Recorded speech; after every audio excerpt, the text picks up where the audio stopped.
নমো নমঃ শ্ৰীমদ ভগবত গীতামৃত। আজি শ্ৰীমদ ভগবত গীতাৰ কৰ্মযোগ নামৰ তৃতীয় অধ্যায়ৰ ৭ সংখ্যক শ্লোক।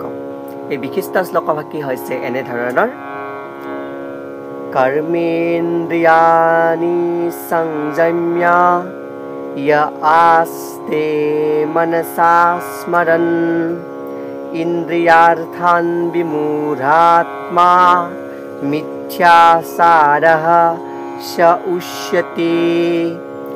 এই শ্লোকভাগীৰ বক্তা হৈছে শ্ৰীমদ ভগৱত শ্ৰীকৃষ্ণ। শ্লোকভাগী ভগৱান শ্ৰীকৃষ্ণই সখা অৰ্জুনৰ আগত অৱতাৰণা কৰিছে। এই বিশিষ্ট শ্লোকভাগীৰ অসমীয়া অৰ্থ হৈছে এনে ধৰণৰ: যিজনে নিজৰ কৰ্মেন্দ্ৰিয়বিলাকক দমন কৰি ৰাখিও মনতে ইন্দ্ৰিয়ৰ উপভোগৰ বিষয়বিলাকৰ কথাকে চিন্তা কৰি থাকে, তেওঁৰ নিশ্চয় চিত্তভ্ৰম ঘটিছে আৰু তেওঁক প্ৰতাৰক বোলা হয়। শ্লোকভাগীত প্ৰতাৰক কাক বোলা হয় তাকেই কোৱা প্ৰসংগত অৱতাৰণা কৰিছে। তাৎপৰ্যক্ৰমে ইয়াতে বহুখিনি কথা উল্লেখ কৰিছে। তাৰ ভিতৰত এনে বহুতো প্ৰতাৰক আছে যিবিলাকে কৃষ্ণ কামনাৰে কাম কৰিবলৈ গাত নলয়, কিন্তু তপস্যা কৰাৰ ভাও জুৰি মনেৰে ইন্দ্ৰিয় সুখৰ বিষয়বিলাকক উপভোগ কৰাৰ কল্পনা কৰি থাকে। এইখিনিৰ পৰা আমাৰ তথাকথিত সমাজত প্ৰচলিত হোৱা যি ধৰ্মীয় ভ্ৰষ্ট বা ধৰ্মান্ধ যিখিনি কৃষ্ণ ভাৱনা দেখায়, ভিতৰি ইন্দ্ৰিয় সুখৰ বা বিষয় সুখৰ বশৱৰ্তী হয় বা বিষয় সুখ উপভোগ কৰাৰ মানস বা লালসা ৰাখে, কিন্তু বাহ্যিক দিশত তেওঁ কৃষ্ণ ভাৱনা সম্পন্ন ব্যক্তিৰূপে পৰিচয় দিয়ে, তেওঁলোকক প্ৰতাৰক বুলি কোৱা হয়। বৰ্তমান সময়ত এনেকুৱা ব্যক্তিৰ সংখ্যা বহু বাঢ়ি গৈছে। তেওঁলোকে কৃষ্ণ ভাৱনা সম্পন্ন ব্যক্তিৰূপে নিজকে দেখায়, কিন্তু আভ্যন্তৰিক দৃষ্টিৰে তেওঁলোক ইন্দ্ৰিয় বিষয় বাসনাত ব্যতীত হৈ পৰে। সেয়ে কৃষ্ণই ইয়াতে উল্লেখ কৰিছে, এনে প্ৰতাৰকসকলে বিলাসী অনুগামী কিছুমানক ভুৱা দিবৰ বাবে ২-৪টা নিৰস দৰ্শনৰ কথাও কৈ শুনাব পাৰে। একেবাৰে বৰ্তমান সময়ৰ লগত মিলিছে কথাখিনি, কিন্তু বৰ্তমান শ্লোকটোৰ মতে এনে লোকসকলে হ'ল আটাইতকৈ ডাঙৰ ঠগ বা প্ৰবঞ্চক। ইন্দ্ৰিয়ৰ সুখৰ বাবে মানুহে সমাজৰ যিকোনো স্তৰৰ বাবে নিৰ্দিষ্ট যিকোনো কামকে কৰিব পাৰে। অৰ্থাৎ ইন্দ্ৰিয় সুখৰ বাবে সেই লোকসকলে সমাজত বা সংসাৰত যিকোনো কৰিব পাৰে। কৃষ্ণৰ নামত প্ৰবঞ্চনাও কৰিব পাৰে। অৰ্থাৎ ভগৱানক লাভ কৰিছোঁ বুলি, দেখিছোঁ বুলি, ভগৱানক উপলব্ধি কৰিছোঁ বুলি তেওঁলোকে নিজকে ডাঙৰ ডাঙৰকৈ চিঞৰি ক'বও বিচাৰে। কিন্তু মানুহজনে যদি নিজৰ যি সামাজিক স্থিতি তাৰ জোখেৰে বান্ধি দিয়া বিধি নিষেধসমূহ মানি কাম কৰে, তেতিয়া তেওঁৰ চিত্তশুদ্ধি লাভ কৰি ক্ৰমে ক্ৰমে আধ্যাত্মিক দিশত অগ্ৰসৰ হ'ব পাৰে।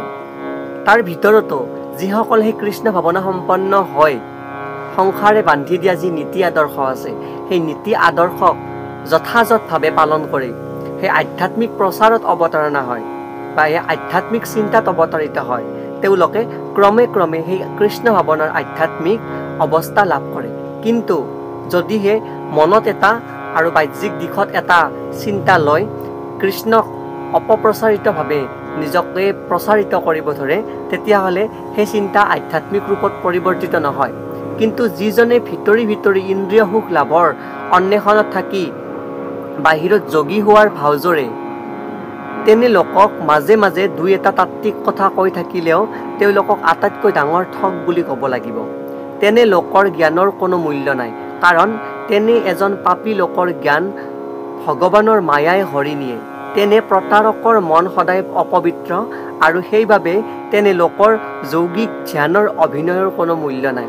অৰ্থাৎ তেওঁলোকে যোগী হোৱাৰ অভিনয় কৰে, অৰ্থাৎ তেওঁলোকে যোগী হোৱাৰ অভিনয় কৰাৰ লগতে নিজকে ধ্যানী লোক বা জ্ঞানী লোক বুলি বা যোগী বুলি দম্ভ মাৰি কথাটো কয়, কিন্তু তেওঁৰ যি আধ্যাত্মিক চিন্তাধাৰা, ইন্দ্ৰিয়ৰ যি বাসনা সুখ, তো সেই বাসনা সুখত ব্ৰতীত হয় আৰু নিজকে ভক্ত বুলি দাবী কৰে যে মই ভগৱানৰ পৰম ভক্ত, মই ভগৱানক দেখিছোঁ, কিন্তু ভিতৰি ভিতৰি তেওঁলোকে ইন্দ্ৰিয় বাসনাত লিপ্ত হয় আৰু ইন্দ্ৰিয় সুখত নিমজ্জিত হৈ পৰে। কিন্তু ভগৱান শ্ৰীকৃষ্ণৰ যি প্ৰকৃত আৰাধ্য, যিয়ে প্ৰকৃত যোগী, তেওঁলোকে এই আধ্যাত্মিক চিন্তাতহে অগ্ৰসৰ হয়। তৰি বাহিৰে সমস্ততে কেৱল কৃষ্ণৰ আৰাধনা থাকে আৰু নিজকে ইন্দ্ৰিয় সুখৰ পৰা বঞ্চিত কৰাই সমস্ত কৃষ্ণতে নিমজ্জিত হৈ নিজকে যোগী বা আধ্যাত্মিক পুৰুষ ৰূপে পৰিগণিত কৰে।